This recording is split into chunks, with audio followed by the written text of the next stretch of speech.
നമസ്കാരം. K T സിയുടെ 13ാമത്തെ എപ്പിസോഡിലേക്ക് ഏവർക്കും സ്വാഗതം. നമ്മൾ ഇന്ന് പറയുന്നത് ട്രഷറിയിലെ ചില നടപടിക്രമങ്ങളാണ്. ക്യാഷ് ഡിസ്ബേഴ്സ് ചെയ്യുന്നതിന് ട്രഷറിയിലുള്ള ചില നടപടിക്രമങ്ങൾ. അത് പ്രത്യേകമായിട്ട് നമ്മൾ പറയുന്നത് ബാങ്ക് മുഖേന ഇടപാട് നടത്താത്ത ട്രഷറി എന്ന് പറഞ്ഞാൽ നോൺ ബാങ്കിങ് ട്രഷറികളിലെ ക്യാഷ് ഡീലിങ്സ് ആണ് നമ്മൾ പ്രധാനമായിട്ടും ഇന്ന് പറയുന്നത്. അപ്പൊ നേരെ നമുക്ക് കടക്കാം. ഇപ്പൊ സാധാരണഗതിയിൽ സബ് ട്രഷറികളൊക്കെ പ്രവർത്തിക്കുന്നത് ജില്ലാ ട്രഷറിക്ക് വേണ്ടിയാണ് എന്ന് നമുക്കറിയാം. എല്ലാ അക്കൗണ്ടുകളും സെറ്റിൽ ചെയ്യുന്നതും അത് അക്യുമുലേറ്റ് ചെയ്യുന്നതും ഒക്കെ തന്നെ ജില്ലാ ട്രഷറിയിലാണ്. ഇപ്പൊ ജില്ലാ ട്രഷറിയിൽ സാധാരണഗതിയിൽ പേയ്മെന്റിനായിട്ട് ഒരു ബില്ല് കിട്ടിക്കഴിഞ്ഞാൽ അത് സൂക്ഷ്മ പരിശോധന നടത്തേണ്ടത് അക്കൗണ്ട്സ് ഡിപ്പാർട്ട്മെന്റ് ആണ്. അത് അക്കൗണ്ട്സ് ഡിപ്പാർട്ട്മെന്റ് സൂക്ഷ്മ പരിശോധന നടത്തിയ ശേഷം ആ ബില്ല് ട്രഷറി ഓഫീസർ മുമ്പാകെ സമർപ്പിക്കും. അങ്ങനെ ക്ലെയിം അനുവദിക്കാൻ പറ്റുന്ന ക്ലെയിമാണ് എന്ന് ബോധ്യപ്പെടുന്ന പക്ഷം ബില്ലിന്റെ അവസാനം ട്രഷറി ഓഫീസർ ഒപ്പുവയ്ക്കും. അങ്ങനെ എല്ലാ നടപടിക്രമങ്ങളും പൂർത്തിയായതിനു ശേഷം ബില്ല് ട്രഷറുടെ മുമ്പിലെത്തുകയും ട്രഷറർ പേയ്മെന്റ് നടത്തി തൻ്റെ അക്കൗണ്ടിൽ രേഖപ്പെടുത്തി ആ ബില്ലിന്റെ പുറത്ത്, അതായത് റെസീറ്റിൽ പെയ്ഡ് എന്ന സീലും കൂടി വെച്ച് അക്കൗണ്ട് ഡിപ്പാർട്ട്മെന്റിലേക്ക് കൈമാറും. അപ്പൊ ഇതാണ് ആദ്യത്തെ ഒരു നടപടിക്രമം. ഇപ്പൊ നമ്മൾ ഒരു പണം കിട്ടാൻ വേണ്ടി അല്ലെ പണം കൊടുക്കാൻ, ട്രഷറിയിൽ നിന്ന് പണം കൊടുക്കാൻ വേണ്ടി അല്ലെ പേയ്മെന്റിന് വേണ്ടിയിട്ട് ഒരു ബില്ല് സമർപ്പിച്ചാൽ ആദ്യം അത് അക്കൗണ്ട്സ് ഡിപ്പാർട്ട്മെന്റിലാണ് എത്തുന്നത്. അക്കൗണ്ട്സ് ഡിപ്പാർട്ട്മെന്റ് അത് വെരിഫൈ ചെയ്ത് സസൂക്ഷ്മം പരിശോധിച്ചതിന് ശേഷം ട്രഷറി ഓഫീസർക്ക് കൊടുക്കുന്നു. ട്രഷറി ഓഫീസർ അത് നോക്കി അത് പണം കൊടുക്കേണ്ട ക്ലെയിമാണ് എന്ന് ബോധ്യപ്പെട്ടാൽ അത് അവസാനം ഒപ്പുവെച്ചതിന് ശേഷം അത് വീണ്ടും ട്രഷററുടെ അടുത്തെത്തും. ട്രഷറർ ഇതെല്ലാം നോക്കിയിട്ട് പണം കൊടുത്ത് ആ ബില്ലിൽ പെയ്ഡ് എന്ന സീല് രേഖപ്പെടുത്തിയതിനു ശേഷം വീണ്ടും അക്കൗണ്ട്സ് ഡിപ്പാർട്ട്മെന്റിലേക്ക് കൊടുക്കുന്നു. അതാണ് നമ്മുടെ ഒരു ജനറൽ ഒരു ട്രഷറിയിൽ നടക്കുന്ന ക്യാഷ് പേയ്മെന്റിന്റെ ഒരു രീതി. ഇനി അക്കൗണ്ടന്റ് ജനറലിന്റെ ഒരു ഓതറൈസേഷനിലും പിന്നെ ബില്ലിൽ എൻഫേസ് ചെയ്ത തീയതിക്കോ ഓതറൈസേഷൻ തീയതിക്കോ 3 മാസത്തിന് ശേഷം സമർപ്പിച്ചാൽ അതിന്മേലെ പണം നൽകാൻ പാടുള്ളതല്ല. അപ്പൊ അക്കൗണ്ടന്റ് ജനറൽ ഒരു ഓതറൈസേഷൻ തന്നിട്ടുണ്ട്. ആ ഓതറൈസേഷൻ ഒരു ഡേറ്റ് ഉണ്ടാവും. ആ ഡേറ്റിന് ശേഷം എന്ത് ചെയ്താൽ ബില്ല് സമർപ്പിച്ചാൽ, അക്കൗണ്ടന്റ് ജനറലിന്റെ ഓതറൈസേഷൻ ഡേറ്റിന് 3 മാസത്തിന് ശേഷം ബില്ല് സമർപ്പിച്ചാൽ അതിന് പണം കൊടുക്കേണ്ട ആവശ്യമില്ല. 3 മാസം വാലിഡിറ്റി ഓതറൈസേഷന്റെ. അപ്പൊ അത്തരം സംഗതികളിലൊക്കെ നമ്മൾക്ക് എന്ത് ചെയ്യണമെന്ന് വെച്ചാൽ പുതിയ ഫണ്ട് അലോട്ട്മെന്റ് വേണ്ടി വരും, അനുമതി വേണ്ടി വരും, അല്ലെങ്കിൽ ഈ ബില്ലിന്റെ മേലെ ഒരു റീവാലിഡേഷൻ വേണ്ടി വരും. അങ്ങനെ വേണ്ട ഒരു സന്ദർഭം വരുമ്പോൾ നമ്മൾ ഈ ട്രഷറിയിൽ നിന്ന് ഒരു നോൺ പേയ്മെന്റ് സർട്ടിഫിക്കറ്റ് വാങ്ങിയതിന് ശേഷം അത് നമ്മൾ ഓൾറെഡി ഓതറൈസ് ചെയ്തത് ക്യാൻസലേഷൻ ചെയ്യാൻ വേണ്ടിയിട്ട് AGക്ക് അയച്ചു കൊടുക്കേണ്ടതാണ്. ഞാൻ പറയുന്നതൊക്കെ ഓരോരോ നടപടിക്രമങ്ങളാണ്. ഇനി കൗണ്ടർ സിഗ്നേച്ചർ ആവശ്യമുള്ളതും ഡ്രോയിങ് ഓഫീസർ സർട്ടിഫിക്കറ്റ് നൽകേണ്ടതുമായിട്ടുള്ള ബില്ലുകളിൽ അത്തരത്തിൽ കണ്ടിൻജന്റ് എക്സ്പെൻഡിച്ചർ ബില്ലുകളിൽ അത്തരത്തിൽ കൗണ്ടർ സൈൻ ചെയ്യേണ്ടതോ പിന്നെ ഡ്രോയിങ് ഓഫീസർ സർട്ടിഫൈ ചെയ്യേണ്ടതോ ആയിട്ടുള്ള ബില്ലിന്മേല് ട്രഷറി ഓഫീസർ യാതൊരു കാരണവശാലും പണം കൊടുക്കാൻ പാടില്ലെന്ന. കൗണ്ടർ സിഗ്നേച്ചർ എക്സ്പെൻഡിച്ചർ ബില്ലിൽ കൗണ്ടർ സിഗ്നേച്ചർ വേണ്ടതിൽ കൗണ്ടർ സിഗ്നേച്ചർ വേണം. DDO സർട്ടിഫൈ ചെയ്യേണ്ട കാര്യങ്ങളിൽ അതിൽ സർട്ടിഫിക്കറ്റ് വെക്കണം. അത്തരം കാര്യങ്ങളിൽ മാത്രമേ, അതിലൊന്നും ഒരു വിട്ടുവീഴ്ചയും ട്രഷറി ഓഫീസറുടെ ഭാഗത്തു നിന്ന് ഉണ്ടാകാൻ പാടില്ല. അത്തരം കേസുകളിൽ പണം കൊടുക്കാൻ പാടില്ല എന്നാണ് പറഞ്ഞത്. ഇനി സ്കോളർഷിപ്പ്, സ്റ്റൈപ്പൻഡ് ഇവയെ സംബന്ധിക്കുന്ന ബില്ലുകൾ. ഇപ്പൊ നമുക്കറിയാം സ്കോളർഷിപ്പുകളും സ്റ്റൈപ്പൻഡുകളും ഒക്കെ ട്രഷറിയിൽ നിന്നാണ് നമ്മൾ ക്യാഷ് വിഡ്രോ ചെയ്യുന്നത്. അപ്പോൾ വിഡ്രോ ചെയ്യാൻ വേണ്ടിയിട്ട് ആ സ്കോളർഷിപ്പ് സ്റ്റൈപ്പൻഡിനും ഒക്കെ അത് പാസ്സാക്കാനുള്ള ഒരു സാങ്ഷനിങ് അതോറിറ്റി ഉണ്ട്. ആ അതോറിറ്റി പേയ്മെന്റ് സാങ്ഷൻ ചെയ്തുകൊണ്ടുള്ള വിവരം അവര് ട്രഷറി ഓഫീസറെ നേരിട്ട് അറിയിക്കാത്ത പക്ഷം അത്തരത്തിലൊരു ബില്ല് പേയ്മെന്റ് നടത്താൻ പാടില്ല. അപ്പൊ സാങ്ഷനിങ് അതോറിറ്റി ആ പേയ്മെന്റ് സാങ്ഷൻ ചെയ്തുകൊണ്ടുള്ള ഉത്തരവ്, ആ വിവരം, അത് ഉത്തരവാണല്ലോ, അത് ട്രഷറി ഓഫീസറെ അവർ നേരിട്ട് അറിയിക്കണം. അങ്ങനെയാണെങ്കിൽ ആ ബില്ല് പേയ്മെന്റ് നടത്താൻ പാടുള്ളൂ. ഇനി ഒരു ഡിപ്പോസിറ്റ് സ്വീകരിക്കാൻ ഉത്തരവ് നൽകിയ അധികാര കേന്ദ്രത്തിന് മാത്രമേ അത് തിരികെ നൽകാനുള്ള ഉത്തരവ് നൽകാനും സാധിക്കുകയുള്ളൂ. മാത്രല്ല, ഞാൻ പറഞ്ഞല്ലോ, ഒരു ഡിപ്പോസിറ്റ് സ്വീകരിക്കാൻ ഒരു അധികാരി ഉത്തരവ് നൽകി. അങ്ങനെയെങ്കിൽ ആ അധികാരിക്ക് മാത്രമേ ആ ഡിപ്പോസിറ്റ് തിരിച്ചു കൊടുക്കാൻ പറയാനും പറ്റുള്ളൂ. മാത്രമല്ല, ഇയാള് ഈ പണം തിരിച്ചു വാങ്ങുന്നയാള് ആ വ്യക്തി നേരിട്ട് ഹാജരായിട്ട് കൃത്യമായ ഒരു രസീത്, അയാൾക്ക് പണം കിട്ടി എന്ന് ബോധ്യപ്പെടുത്തുന്ന ഒരു റെസീറ്റ് അദ്ദേഹം ഹാജരാക്കുകയും വേണം. അതാണ് പണം തിരികെ കൊടുക്കുന്ന രീതിയിലുള്ള ഒരു നടപടിക്രമം. ഇനി ഗവൺമെന്റ് ജീവനക്കാരന്റെ ശമ്പളത്തിന്മേല്, ഒരു സർക്കാർ ഉദ്യോഗസ്ഥന്റെ ശമ്പളത്തിന്മേല് കോടതിയുടെ അറ്റാച്ച്മെന്റ് ഉണ്ടെങ്കിൽ, എന്ന് പറഞ്ഞാൽ ആ ശമ്പളം മുഴുവൻ കൊടുക്കാൻ പാടില്ല, ഇത് ഗവൺമെന്റിലേക്കോ മറ്റേതെങ്കിലും ഫണ്ടിലേക്കോ കിട്ടേണ്ട പണം ഉണ്ട് എന്ന് കോടതി അദ്ദേഹത്തിന്റെ ശമ്പളം അറ്റാച്ച് ചെയ്തിട്ടുണ്ടെങ്കിൽ, ആ ശമ്പള ബില്ലിൽ നിന്നും ഈ കോടതി പറഞ്ഞിട്ടുള്ള തുക കുറവ് ചെയ്തിട്ട് ആ തുക ട്രഷറി ഓഫീസർ ബന്ധപ്പെട്ട കോടതിയിൽ അടയ്ക്കണം. ഇതാണ്. അപ്പൊ കോടതി അറ്റാച്ച്മെന്റ്, ഗവൺമെന്റ് ജീവനക്കാരന്റെ ശമ്പളത്തിൽ കോടതി അറ്റാച്ച്മെന്റ് ഉണ്ടെങ്കിൽ, കോടതി അറ്റാച്ച്മെന്റ് എന്ന് പറഞ്ഞാൽ എന്തെങ്കിലും റിക്കവറി നടത്താനുണ്ടെങ്കിൽ അത് കോടതി ഉത്തരവുണ്ടാവും. അത്തരത്തിലുള്ള കേസിൽ ട്രഷറി ഓഫീസർ നേരിട്ട് മേൽ പറഞ്ഞ തുക കുറവ് ചെയ്തതിന് ശേഷം അത് ട്രഷറിയിൽ അടയ്ക്കേണ്ടതാണ്. ഇനി ട്രഷറിയിൽ അടയ്ക്കേണ്ട രീതി പറയും. ഇത് ക്യാഷ് ഓർഡറോ ഗവൺമെന്റ് ഡ്രാഫ്റ്റായോ കോടതിയിൽ റെമിറ്റ് ചെയ്യാൻ പാടുള്ളതല്ല. അപ്പൊ നമ്മൾ ഇങ്ങനെ ഒരു ഉദ്യോഗസ്ഥന്റെ ശമ്പളത്തിൽ നിന്നും കോടതി പറഞ്ഞ ഉത്തരവിൻ പ്രകാരം കുറവ് ചെയ്ത സംഖ്യ കോടതിയിൽ തിരിച്ചയക്കി കൊടുക്കണം. അത് അടയ്ക്കുമ്പോൾ കോടതിക്ക് ഡ്രാഫ്റ്റ് ആയിട്ടോ ക്യാഷ് ഓർഡർ ആയിട്ടോ ഒന്നും കൊടുക്കാൻ പാടില്ല എന്നാണ് പറയുന്നത്. ഒന്നുകിൽ നേരിട്ട് അയച്ചു കൊടുക്കുക, നേരിട്ട് കോടതിയിൽ അടയ്ക്കുക, അല്ലെങ്കിൽ അത് മണി ഓർഡർ ആയിട്ട് അയക്കണം എന്നാണ് പറയുന്നത്. ഇനി ഒരു ഗവൺമെന്റ് ജീവനക്കാരനെതിരായിട്ട് ഒരു അറ്റാച്ച്മെന്റ് ഉത്തരവ് ലഭിക്കുകയാണെങ്കിൽ, മുമ്പേ ഓൾറെഡി ഒരു അറ്റാച്ച്മെന്റ് നിലനിൽക്കുകയാണെങ്കിൽ അതിൽ തീർന്നിട്ടുണ്ടാവില്ല.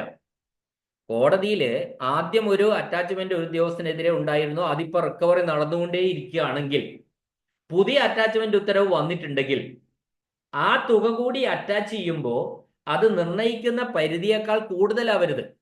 അതായത് ഒരാളുടെ ശമ്പളത്തിൽ നിന്ന് ഇത്ര ശതമാനം മാത്രമേ റിക്കവറി നടത്താൻ പാടുള്ളൂ എന്ന് നിയമമുണ്ട്.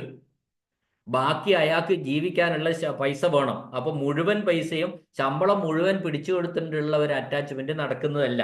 അപ്പൊ ഇത്തരത്തിൽ നേരത്തെ ഒരു അറ്റാച്ച്മെന്റ് ഓൾറെഡി ഉണ്ട്, പുതിയതായിട്ട് അറ്റാച്ച്മെന്റ് വരുമ്പോ ഇത് കോടതിയിൽ അറിയിക്കണം.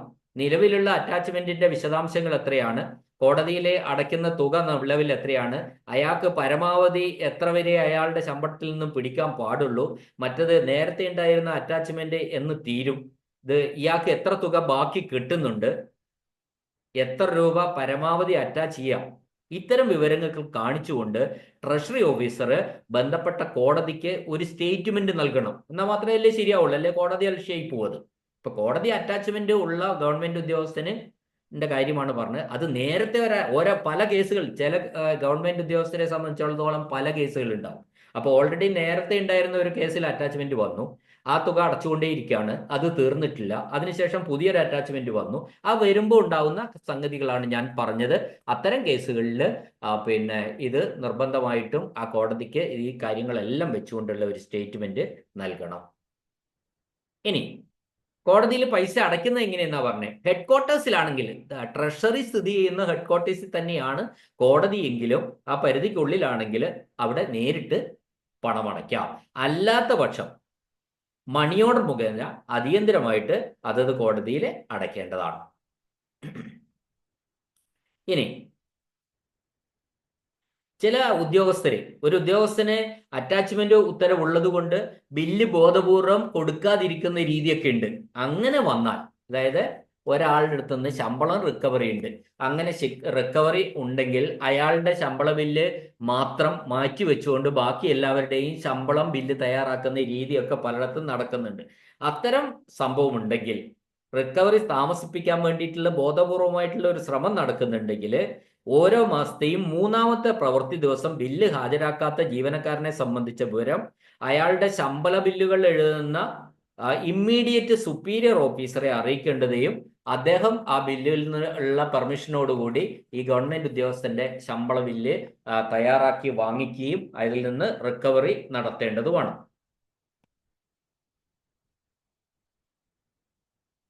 ഇനി കേരള സർവീസ് ചട്ടം KSR ബാധകമല്ലാത്ത ജീവനക്കാരുണ്ടാവും. അവർക്ക് മറ്റേതെങ്കിലും സർവീസ് ചട്ടങ്ങൾ ചിലപ്പം ബാധകമുണ്ടാവും.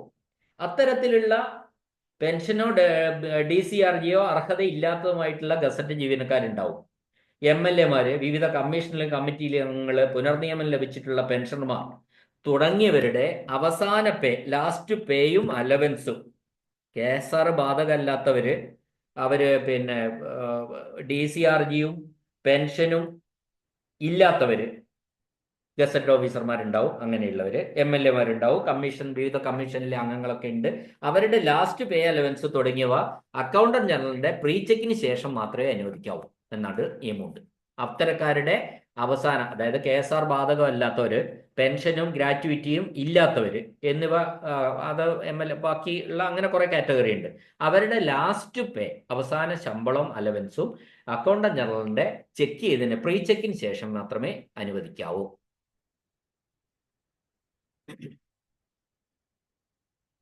ഏതെങ്കിലും ഒരു ഗവൺമെന്റ് ജീവനക്കാരിൽ നിന്ന് ഗവൺമെന്റിന് കിട്ടാനുള്ളപ്പോൾ ശമ്പളം, വീട്ടുവാടക അധികം നൽകിയിട്ടുള്ള തുക, അല്ലെങ്കിൽ ശമ്പളത്തിന്റെ ഒപ്പം അധിക ശമ്പളം നൽകി, അലവൻസ് നൽകി, അല്ലെങ്കിൽ വീട്ടുവാടകയൊക്കെ നമ്മൾ എക്സസ് ഓവർ പേയ്മെന്റ് നൽകാറുണ്ട്. എക്സസ് ഡ്രോൺ നൽകിയിട്ടുണ്ടെങ്കിൽ ആ തുക അവസാനത്തെ ശമ്പളവും അലവൻസിൽ നിന്നും അത് അവർ വേണമെങ്കിൽ പിടിക്കാം.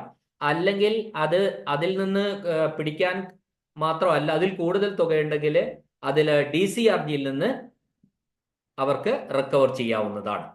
ഇനി DCRGയിലും പെട്ടിട്ടും അതിൽ നിന്നും റിക്കവറി ചെയ്യാൻ പറ്റുന്നില്ല എങ്കിൽ, അയാൾ അതിലും കൂടുതലാണെങ്കിൽ രേഖാമൂലമുള്ള അനുവാദത്തോടു കൂടി പെൻഷനിൽ നിന്നും ഈടാക്കാവുന്നതാണ്. അതിനുശേഷവും തുക അതിൽ കൂടുതലാണെങ്കിൽ കോടതി മുഖാന്തരമാണ് അത് ഈടാക്കാൻ കഴിയുക. ഇനി ഒരു ട്രഷറി ഓഫീസർക്ക് തന്റെ ജില്ലയിലെ സബ് ട്രഷറിയിൽ നിന്നും സർവീസ് എക്സ്പെൻഡിച്ചറുകൾ ചെലവഴിക്കുന്ന ആവശ്യത്തിലേക്കായി തയ്യാറാക്കിയ ബില്ലുകൾക്ക് പകരമായിട്ട് ഒരു ഡ്രാഫ്റ്റോ ക്യാഷ് ഓർഡറോ പുറപ്പെടുവിക്കാം. അത് ഒരു ജില്ലാ ട്രഷറി ഓഫീസർക്ക് ചെയ്യാവുന്ന കാര്യമാണ്. അപ്പൊ സർവീസ് എക്സ്പെൻഡിച്ചറുകൾ ചെലവഴിക്കുന്ന കാര്യത്തിലേക്ക് വേണ്ടിയിട്ട് പിന്നെ സബ് ട്രഷറിയിൽ നിന്നും പിൻവലിക്കാവുന്ന വിധത്തിൽ ഡ്രാഫ്റ്റ് കൊടുക്കാം, അല്ലെ ക്യാഷ് ഓർഡറോ കൊടുക്കാവുന്നതാണ്. ഇനി സ്വകാര്യ വ്യക്തികൾക്ക് നൽകേണ്ട തുകയ്ക്കായി യാതൊരു കാരണവശാലും ക്യാഷ് ഓർഡർ പുറപ്പെടുവിക്കാൻ പാടില്ല. ഇതൊക്കെ ഓരോരോ പോയിന്റുകളാണ് ഞാൻ പറയുന്നത്. സ്വകാര്യ വ്യക്തികൾക്ക് നൽകേണ്ട തുകയ്ക്കായിട്ട് യാതൊരു കാരണവശാലും ക്യാഷ് ഓർഡർ പുറപ്പെടുവിക്കാൻ പാടില്ല. ഇനി ഇത്തരം ആവശ്യങ്ങൾക്ക് കക്ഷിയുടെ ചെലവില്, സ്വകാര്യ വ്യക്തിയുടെ ചെലവില് പോസ്റ്റൽ മണി ഓർഡർ ആയിട്ടാണ് അയക്കേണ്ടത്. ക്യാഷ് ഓർഡറിന് പകരം പോസ്റ്റൽ മണി ഓർഡർ ആണ് അയക്കേണ്ടത്.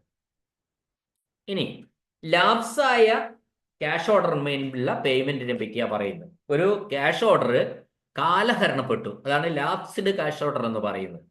അപ്പോൾ അത് പുറപ്പെടുവിച്ച 3 മാസത്തിനുള്ളിൽ പണമാക്കിയില്ലെങ്കിൽ അത് ലാപ്സ് ആവും.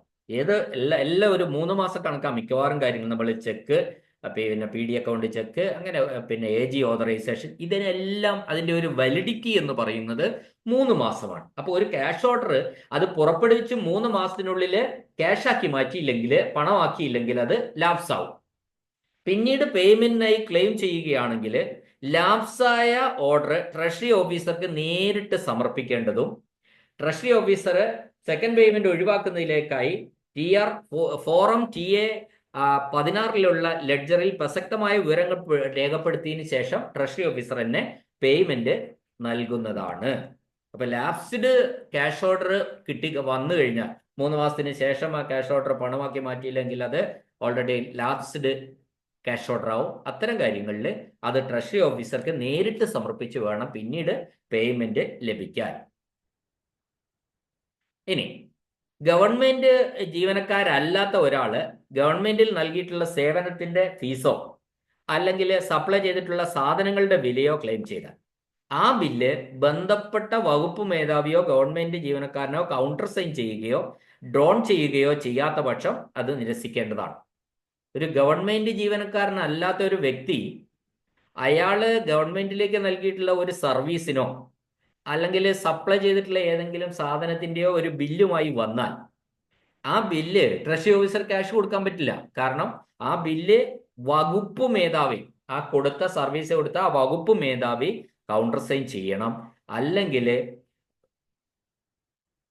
ഏതെങ്കിലും സർക്കാർ ഉദ്യോഗസ്ഥൻ വിഡ്രോ ചെയ്തിട്ട് അദ്ദേഹത്തിന് കൊടുക്കണം. നേരിട്ടേക്ക് കൊടുക്കണമെങ്കിൽ വകുപ്പ് മേധാവി ആ ബില്ലിൽ കൗണ്ടർ സൈൻ ചെയ്തിട്ടുണ്ടാവണം. അല്ലെങ്കിൽ ബന്ധപ്പെട്ട സ്ഥാപനത്തിലെ ഓഫീസിലെ പിന്നെ DDO അത് വിഡ്രോ ചെയ്തിട്ട് അയാൾക്ക് കൊടുക്കണം. ഇനി അതും അല്ലെങ്കിൽ അങ്ങനെയൊന്നും നടക്കാമെന്നില്ല എങ്കിൽ അക്കൗണ്ടന്റ് ജനറലിന്റെ ഉത്തരവിനായിട്ട് അപേക്ഷ നൽകാൻ വേണ്ടി ഇദ്ദേഹത്തോട് നമുക്ക് പറയാവുന്നതാണ്. ഇനി സിവിൽ കോർട്ട് ഡിപ്പോസിറ്റ് നമ്മൾ കഴിഞ്ഞ ക്ലാസ്സിലൊക്കെ പറഞ്ഞതാണ്. സിവിൽ കോർട്ട് ഡിപ്പോസിറ്റ് തിരികെ നൽകുന്നതിന് മുമ്പ് ട്രഷറി ഓഫീസർ ആ ഉത്തരവ് ഹാജരാക്കുന്ന വ്യക്തിയിൽ നിന്നും, അതായത് സിവിൽ കോർട്ട് ഡിപ്പോസിറ്റ് തിരികെ നൽകണമെങ്കിൽ സിവിൽ കോർട്ട് ആ കോടതിയുടെ ഉത്തരവ് വേണം. ആ കോടതിയുടെ ഉത്തരവിന്റെ പുറകുവശത്ത് അക്നോളജ്മെന്റ് റെസീറ്റ് വാങ്ങണം ട്രഷറി ഓഫീസർ. എന്നാൽ മാത്രമേ പണം കൊടുക്കാൻ പറ്റുള്ളൂ. ഉത്തരവിൽ പറഞ്ഞിരിക്കുന്ന വ്യക്തിയല്ല അത് പ്രസന്റ് ചെയ്യുന്നതെങ്കിൽ കോർട്ട് ഓർഡറിൽ ഒപ്പിട്ടിരിക്കുന്ന വ്യക്തിയുടെ ഒപ്പ് യഥാർത്ഥത്തിൽ ആ വ്യക്തിയുടേതാണെന്നും പേയ്മെന്റ് സ്വീകരിക്കാൻ തന്നെ അധികാരപ്പെടുത്തിയിട്ടുണ്ടെന്നുമുള്ള കാര്യം ട്രഷറി ഓഫീസറെ ബോധ്യപ്പെടുത്താൻ വേണ്ടിയിട്ട് ആവശ്യപ്പെടാവുന്നതാണ്. ഇനി നമ്മൾ പറയുന്നത് ട്രഷറി ബിൽ ബുക്കിനെ പറ്റിയാണ്.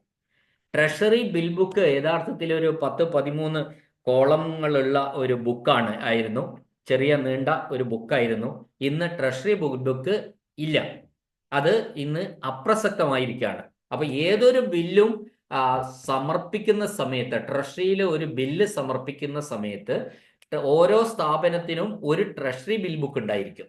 ആ ട്രഷറി ബിൽ ബുക്കിൽ ഈ ബില്ലുകളുടെ വിശദാംശങ്ങൾ ചേർത്തിട്ടാണ് ബില്ലും ട്രഷറി ബിൽ ബുക്കും കൂടി ഒരുമിച്ചാണ് ട്രഷറിയിൽ നമ്മൾ സമർപ്പിക്കുക. ബില്ല് പാസ്സായി കഴിയുമ്പോൾ ട്രഷറി ബിൽ ബുക്ക് വീണ്ടും നമുക്ക് തരും. ഒരു സ്ഥാപനത്തിന് ഒരു ബിൽ ബുക്ക് മാത്രമേ ഒറ്റ ടൈമിൽ ഉണ്ടാവുകയുള്ളൂ.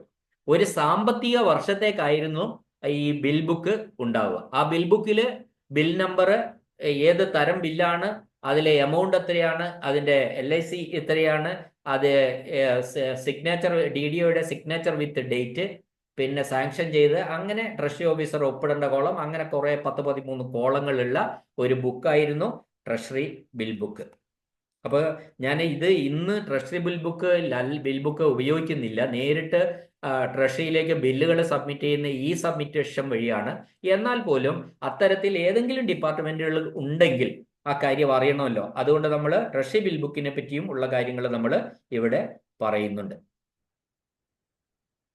അപ്പോ അത് TR-74 ട്രഷറി ബിൽ ബുക്കിന്റെ ഫോർമാറ്റ്, TR-74. അപ്പോൾ എല്ലാ ബില്ലുകളെ സംബന്ധിച്ചിട്ടുള്ള വിശദാംശങ്ങൾ രേഖപ്പെടുത്തേണ്ടത് ഈ TR-74. അപ്പൊ ട്രഷറി ബിൽ ബുക്ക് ഹാജരാകാതെ ഒരു ബില്ലും ട്രഷറി ബിൽ ബുക്കിൻ്റെയോടൊപ്പം അല്ലാതെ ഒരു ബില്ലും ട്രഷറി ഓഫീസർ പാസ്സാക്കാൻ പാടുള്ളതല്ല.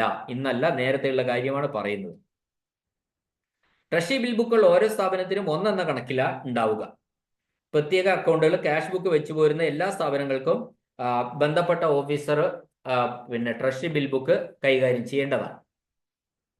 എന്നാൽ ഈ ട്രഷറി ബിൽ ബുക്കിലെ എല്ലാ ലീഫും തീർന്നു കഴിഞ്ഞാൽ പുതിയ ബിൽ ബുക്ക് ഉപയോഗിക്കാവുന്നതാണ്. അതിന് അല്ലെങ്കിൽ അത് ഡ്രോയിങ് ഓഫീസർ ട്രഷറി ഓഫീസർക്ക് ഒരു റിക്വസ്റ്റ് കൊടുത്താൽ നഷ്ടപ്പെട്ടു പോയാലും കിട്ടും, അല്ല തീർന്നു പോയാലും പുതിയ ബുക്ക് നമുക്ക് ലഭിക്കുന്നതാണ്. ഇനി നമ്മൾ അത്തരത്തിൽ ഡ്യൂപ്ലിക്കേറ്റ് ആയിട്ടുള്ള ഏതെങ്കിലും നഷ്ടപ്പെട്ടതിന് പകരമാണ് നമ്മൾ ബിൽ ബുക്ക് കൊടുക്കുന്നതെങ്കിൽ അക്കാര്യം ഫ്രണ്ട് പേജിൽ നമ്മൾ ട്രഷറി ഓഫീസർ എഴുതി വെക്കും, ഇന്ന പോലെ നഷ്ടപ്പെട്ടു പോയതിന് പകരമായിട്ടാണ് ഈ ബിൽ ബുക്ക് കൊടുത്തിട്ടുള്ളത് എന്ന്. ഇനി നഷ്ടപ്പെട്ടത് തിരിച്ചു കിട്ടിയാൽ ഡ്രോയിങ് ഓഫീസർ അറ്റസ്റ്റേഷൻ നടത്തി ക്യാൻസൽ ചെയ്യേണ്ടതാണ്. ബിൽ ബുക്ക് തിരികെ കിട്ടിയ വിവരം ട്രഷറി ഓഫീസറെ അറിയിക്കുകയും ചെയ്യണം. എല്ലാ ബ്ലാങ്ക് പേജും തുടർന്ന് കിട്ടിയാൽ ഡ്രോയിങ് ഓഫീസർ ബിൽ ബുക്കിലെ ബ്ലാങ്ക് പേജുകളും അതിനോടൊപ്പമുള്ള റെക്വസിഷൻ സ്ലിപ്പുകൾ ശരിയായ അറ്റസ്റ്റേഷൻ നടത്തി ക്യാൻസൽ ചെയ്യാം. കാരണം നമ്മൾ ഡ്യൂപ്ലിക്കേറ്റ് ഒരു പുതിയത് ഉപയോഗിക്കുന്നുണ്ട്.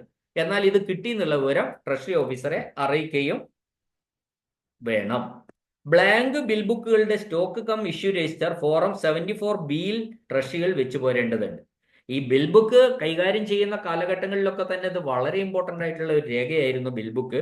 അത് കാലിയായിട്ടുള്ള ഉപയോഗിക്കാത്ത ബ്ലാങ്ക് ബിൽ ബുക്കുകളുടെ stock cum issue register form 74B ട്രഷറികളിൽ വെച്ചു പോരേണ്ടതായിട്ടുണ്ട്.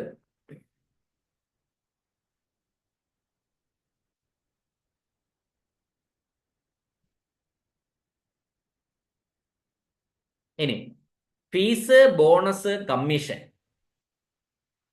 ഫീസ്, ബോണസ്, കമ്മീഷൻ തുടങ്ങിയ ഇനങ്ങളിൽ ഗവൺമെന്റിന് വേണ്ടിയോ തദ്ദേശ സ്ഥാപനങ്ങൾക്ക് വേണ്ടിയോ ഒരു പ്രത്യേക സംഖ്യയിൽ കൂടുതൽ ഒരു അനൗദ്യോഗിക വ്യക്തിക്ക് നൽകുന്നുണ്ടെങ്കിൽ, അപ്പൊ നമ്മൾ ഈ ഫീസ് എന്ന് പറയുന്നതും ബോണസ് എന്ന് പറയുന്നതും കമ്മീഷൻ എന്നൊക്കെ പറയുന്നത് സാധാരണഗതിയിൽ അത് കണക്കിൽ വരേണ്ട ഇൻകം ടാക്സിൽ വരേണ്ട കാര്യങ്ങളാണ്. അപ്പൊ അത്തരത്തിലൊരു സ്വകാര്യ അനൗദ്യോഗികമായിട്ടുള്ള ഒരു വ്യക്തിക്ക് ഇത്തരത്തിൽ ഫീസ് ഇനത്തിലോ ബോണസ് ഇനത്തിലോ കമ്മീഷൻ ഇനത്തിലോ സംഖ്യകൾ തുക നൽകുന്നുണ്ടെങ്കിൽ ആ ട്രഷറി ഓഫീസർ ബന്ധപ്പെട്ട ഇൻകം ടാക്സ് ഓഫീസറെ അറിയിക്കേണ്ടതാണ്.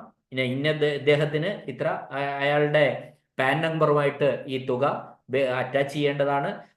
ഇവര് ഇത് നേരത്തെയുള്ള കാര്യമാണ്. ഇപ്പൊ ഏതൊരു ഇടപാട് നടത്തിയാലും അത് അദ്ദേഹത്തിന്റെ പാൻ നമ്പറുമായിട്ടൊക്കെ ലിങ്ക് ചെയ്തിട്ടുണ്ട്. അപ്പോൾ ഈ വിവരം അറിയിക്കേണ്ട ആവശ്യമില്ല, നേരിട്ട് തന്നെ ഇൻകം ടാക്സ് അവര് ഈ പാൻ നമ്പർ മുഖാന്തരം ഇടപാട് നടക്കുമ്പോൾ അറിഞ്ഞുകൊള്ളും. എന്നാൽ നേരത്തെ ഇത്തരത്തിലെ ഫീസോ കമ്മീഷനോ ബോണസോ ഇനത്തിലെ ഒരു അനൗദ്യോഗിക വ്യക്തിക്ക് ഒരു തുക കൊടുക്കുമ്പോൾ അക്കാര്യം ട്രഷറി ഓഫീസർ ഇൻകം ടാക്സ് ഓഫീസറെ രേഖാമൂലം അറിയിക്കേണ്ടതാണ് എന്നുള്ള ഒരു റൂളും ഉണ്ട്. അപ്പൊ നമ്മൾ ഈ ട്രഷറിയിലെ പൊതുവായിട്ടുള്ള കുറച്ച് നടപടിക്രമങ്ങളാണ് ഇപ്പോൾ ക്യാഷ് ഡിസ്പേഴ്സ് ചെയ്യുമ്പോഴുള്ള നടപടിക്രമങ്ങളാണ് നമ്മൾ പറഞ്ഞത്. ഈ വീഡിയോ ഞാൻ ഇവിടെ അവസാനിപ്പിക്കുകയാണ്. ഈ 13ാമത്തെ എപ്പിസോഡ് കേട്ട എല്ലാവർക്കും നന്ദി, നമസ്കാരം.